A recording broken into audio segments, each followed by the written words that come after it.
My name is Stella, and I am a foreign service specialist, specializes in IT, and currently I'm working in the Information Resource Management Bureau. I am responsible for the telecommunication systems, the computer systems, the radio systems, anything that falls under telecommunications for an embassy. Think of it as a small business, where you're responsible for all the telecommunications, the computer systems, the radio systems, the telephone systems.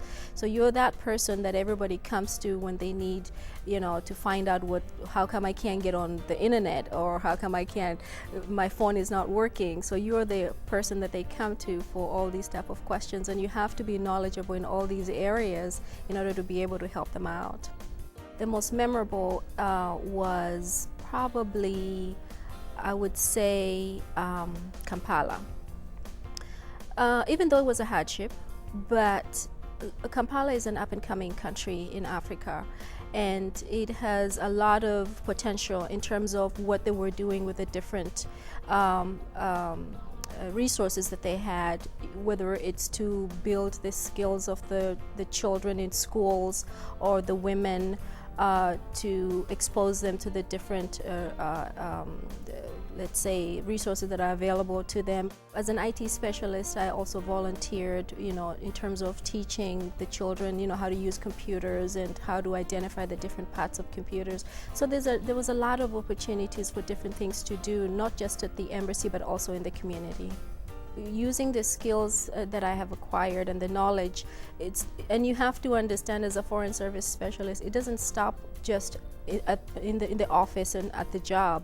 So I opened up and do a lot of mentoring and involve others and try to help them along, and share my experiences so that they don't make the same mistakes that I've made, especially in this field where women, there's not that many of us. So you have some of us who come in, you have a family, or you're wondering how you're going to survive in a country like in Timbuktu.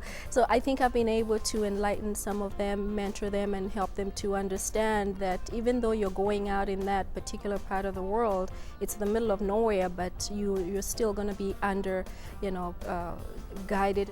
And I think it's also an issue of me taking the initiative to find out what is available and what I can use to help me to not just to build my skills, but to build myself as a person and to become better, so that I'm able to handle whatever is thrown at me. Because when you accept working as a foreign service specialist, you're going to be thrown anywhere in the world, and you have to be prepared. Don't be afraid when you hear a country or someplace where you've never heard before. Don't be scared to step out of your comfort zone, because anywhere you go with the State Department, there will always be somebody watching out for you. Working for the State Department is the best thing that could ever happen to anybody, because it gives you the opportunity not just to work in different environments in different countries, but to also be exposed to the different cultures and travel and live in different parts of the world, and really expand and diversify yourself as a person.